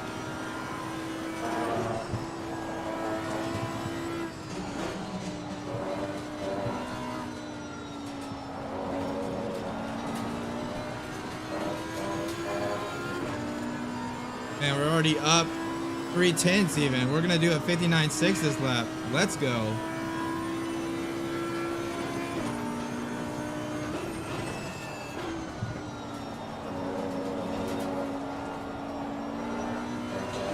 Got a little bit of mid-corner push in the draft.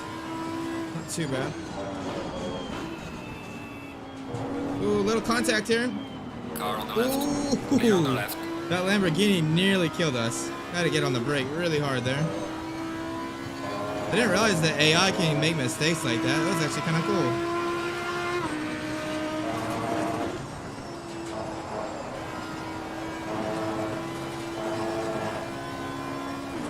Yellow flag, be careful.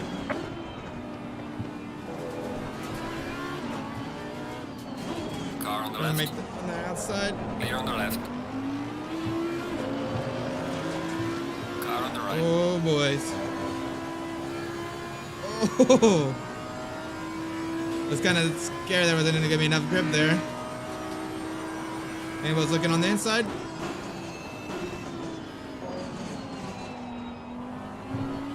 Just edging out. Got Mercedes there.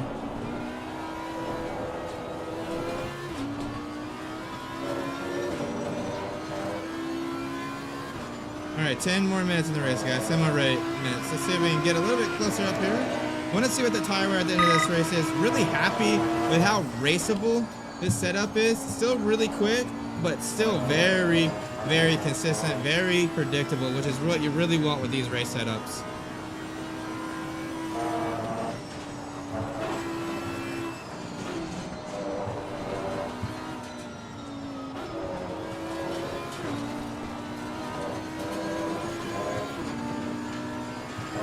Let me get this toe here. Toe in iRacing was so strong, guys. So strong. The Daytona 24 made such a big difference in time. Almost do a full second faster when you had a good toe at Daytona in iRacing. It was absolutely insane. How is the stream quality, guys, by the way, when I'm doing the race? This is my first time doing an ACC race with the new GPU. Not capping the frame, so hopefully it looks okay. Not any setters or anything like that.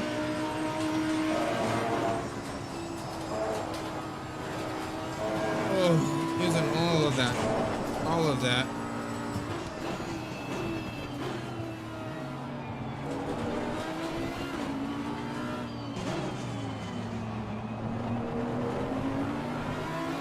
So we have a race for RWB race. It's 6 hours, or maybe 6 hours.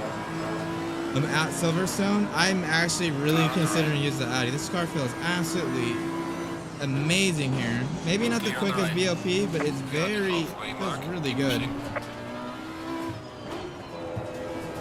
I think the McLaren's pretty strong though. When I did the McLaren setup, I think we were doing like really quick times. But this just feels amazing.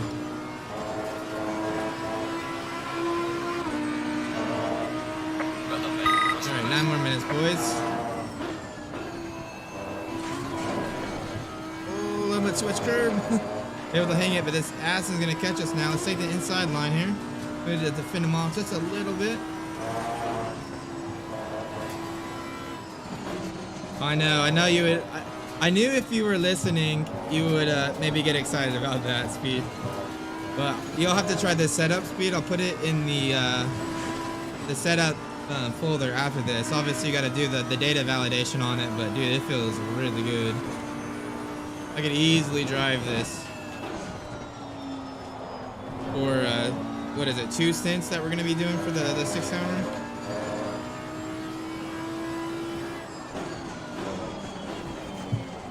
Plus, you know, Flack is going to make an absolutely insane livery for this car. Alright, we're slowly catching up P19. It's the 992 Porsche. See if we can get a move done up here. Oh yeah, just so much more speed through Abbey than he can think. Okay, we're gonna take the inside here. Gonna dive bombing. Clear on the left. Door just wasn't there. It was open. Car on the left. Clear on the left.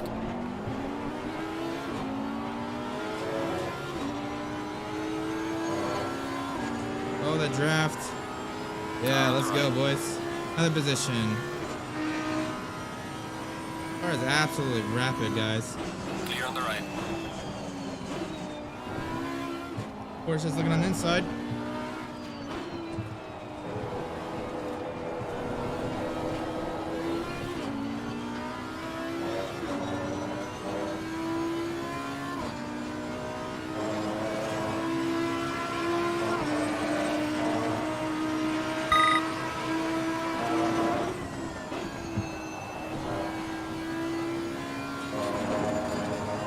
One thing I do like about this setup is it's really easy to tell when you're on the limit into turn 1.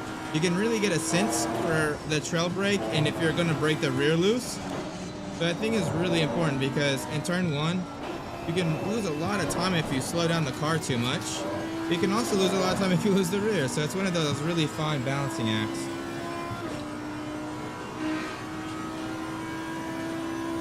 A little bit far back. I don't know if we're going to catch these guys before the end of the race, but let's continue to push.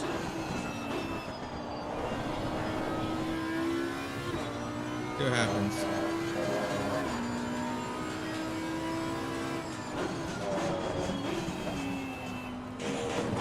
Oh man, why did I do that?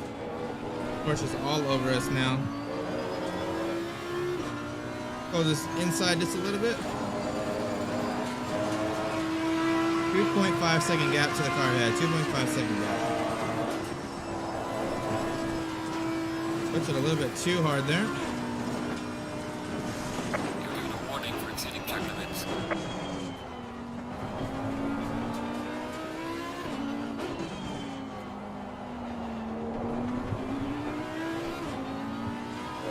That's one thing I really do like about ACC is you can tell when you're pushing the car really hard and you can push it without it killing you. But if you give it a little too much, it will kill you. So unlike iRacing, which everything just kills you. I love how you can put the car over the limit in ACC and there's so much progression there. Especially if you build progression into the setup with like things like tow and stuff like that. Let's look at the tire temperature delta. 13 on the rear and like 14 on the front, so pretty good.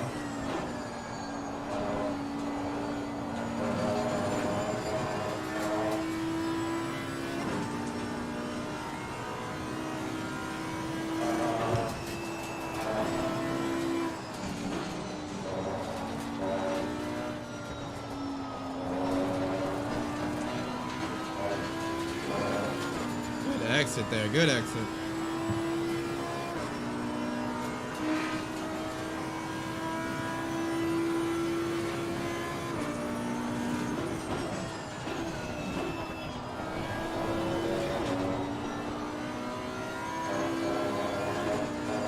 Good 1.3 seconds, so we're slowly catching this guy.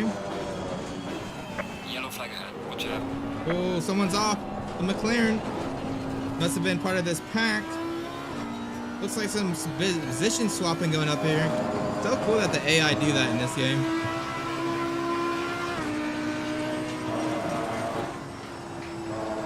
Ooh, some contact up here.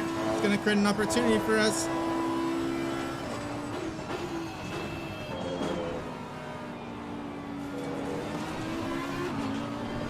Car on the right. Ooh, he broke really early. Right. He's gonna pull back ahead. That has costed both of us some time. Tire temperature is actually doing pretty good. We're not overheating the tires. Something that's really easy to do, especially at Silverstone in these rear mid-engine cars. They really heat up the rear tires, but this car is doing really nice right now. Ooh, there's a little bit of door if we can squeeze in there.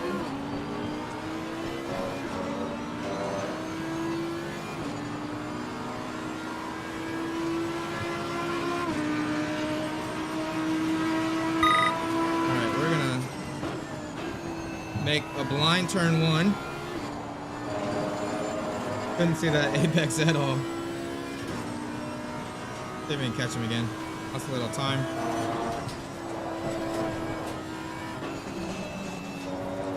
You can see how much stability is built in this car. Like any other setup, that would have just been game over for me. That's what a lot of rear toe is going to do for you guys. It really adds a stabilizing effect. A lot of people don't know what stability is. It's actually the ability for the car to return to its natural state after being disturbed. You can see after I put it into a slight oversteer condition there, the car kind of naturally wanted to gravitate back to being neutral. So it's really easy for me to catch it. A lot of people build setups that are not very stable and they just keep getting worse. So they get into oversteer condition and then they start to spin.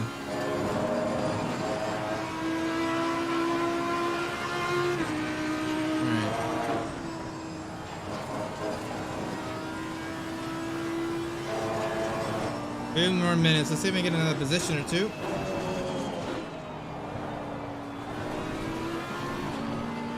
Car on the left. This Lexus is doing a really good job of blocking the inside here. Clear on the left. Oh man, barely edged me out. Ooh, got a little loose or something. The drag race down to Brooklyn. Car on the left. Clear on the left. Car on the left. Now we got the inside. Bingo, we got it done. Let's go, boys. That's gonna be P17. He's looking on the inside. I'm gonna cover it up though.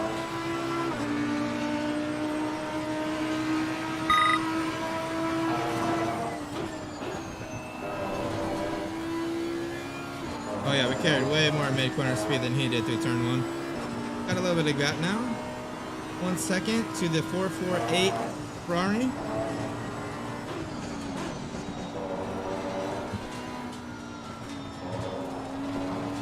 Kind of messed up the exit through there.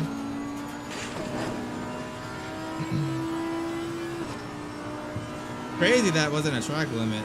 But imagine that would be definitely a track limit through there.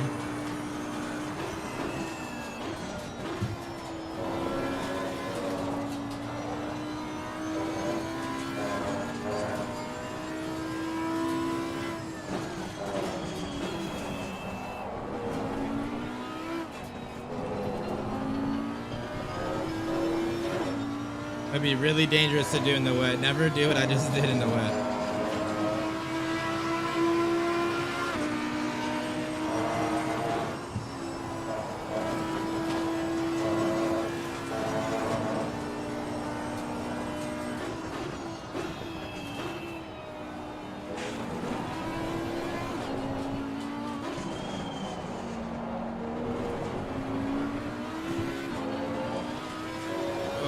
Just gonna barely run out of time. I think we will have one more lap. We might be able to make another move. Let's see. Tire temperature is looking really good though. Final lap. Give it all you can.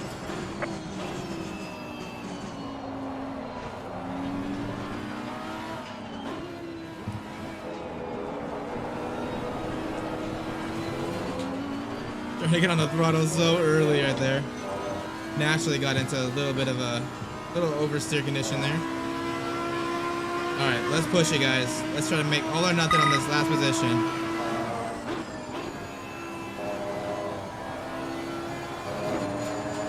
Ooh, a little bit of push on the toe.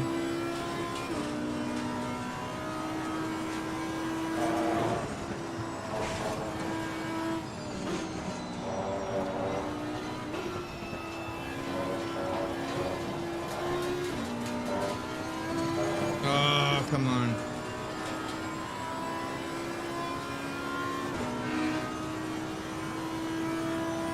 $11 on the front, 11 on the rear, so the car is really nicely balanced.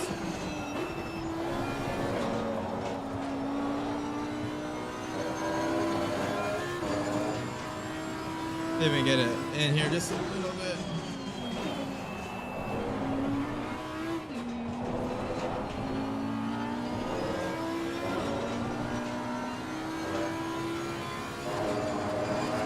Man, I feel like we're just a little bit too far back to this last position.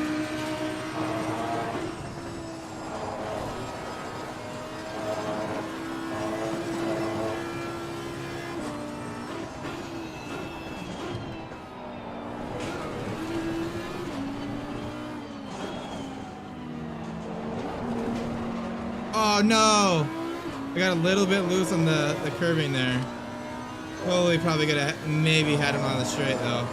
I was kind of close. Damn it. That definitely costed it right there. Let's see if we can break it super late though.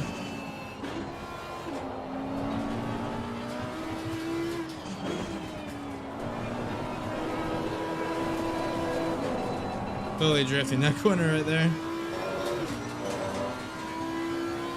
All right, good race, guys. We went from P30 to P17. Car felt really good. The whole point of that exercise is just to make sure the car felt good, and it really did. It's very raceable. Didn't give me any issues when cars stepped out in front of me. Was able to easily get around them. So I'm really happy with the setup.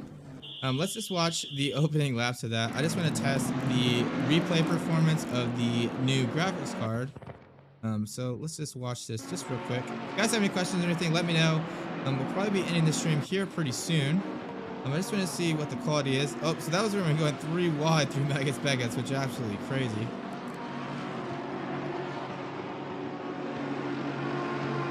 Love this livery for the Audi. It looks really good.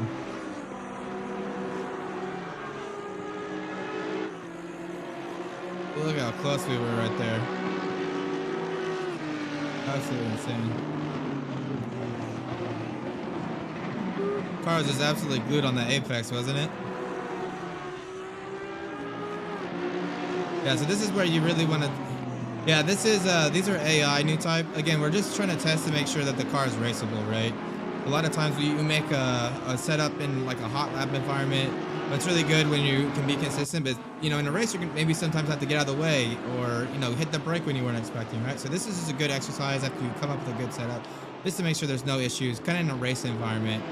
So we have the bots turned all the way up. AI is like 100%. So these are as quick as the AI can go. But again, the setup, it wasn't really to see the pace, it was more to see the setup. We know the pace from the hot lap environment. This is just to see the consistency.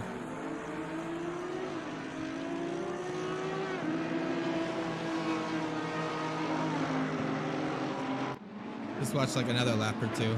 Let me know if the stream looks okay, guys. This is really why I'm watching this replay. I'm just trying to see if the stream looks okay. If there's any glitches or it's like stuttery or anything like that. I have the ACC graphics turned all the way up. I just want to make sure there's no issues there, and if I do, I need to turn it down or whatever. So if it is, let me know. They're at, I think, like 80% aggression new type. I think it's 100% on the pace or like the skill, and then 80% on the aggression, if I remember right. They're pretty hard. Like usually when I race them, their times are pretty, like the top guys are pretty accurate with like the top drivers. So they can be pretty hard. It's pretty challenging. We went from about P30 to about P17, so pretty good pace. But car just looks absolutely stunning from this angle, doesn't it? Car just looks really glued. No body language from the car that would, you know, give me an indication that car was hard to drive. Very easy to drive in an endurance race. So I'm really, really happy with the car. One thing I am gonna go do, let's look at the tire wear just really quick, guys. So I'm just gonna throw this up just real quick. I will read out the tire wear that race. So for a 20-minute race, the front right was 2.74, the rear right was 2.64, so about 0.1 difference between front right, which is really, really good. And same on the front, there was about a 0.1 difference front right. So that means that the setup's really not going to change too much as the setup evolves. It's going to be nice and balanced. It's pretty easy on the tires. So overall, guys, I'm super happy with this setup. I think this is going to be the one I send over to Speed Demon to be validated. It will be part of the RST setup pack for you guys to buy. We have this and then the Nissan. I'll try to do a stream for the Nissan tomorrow. Hopefully we'll get that one done today, tomorrow. And then we'll, Speed Demon will go and validate these setups. And then they'll be ready for you guys to purchase. The setups go for $15. You get all the cars for $15 or $4 for a car. Again, the better value is the trackpad there. But thank you guys for tuning in. I hope you guys enjoyed this stream. If you guys have any ideas for ways I can improve this stream, I want them to be kind of like a live Q&A for you guys. But if there's any suggestions you guys have, let me know in the comments. If you like the video, give it a like or dislike. Anything works, but it does bring people to the community. I hope you guys have a good rest of your Tuesday. I hope you guys have a good Wednesday tomorrow, and I'll see you guys tomorrow. But until then, this is Zach from Racing Essentials, and I'll catch you guys later.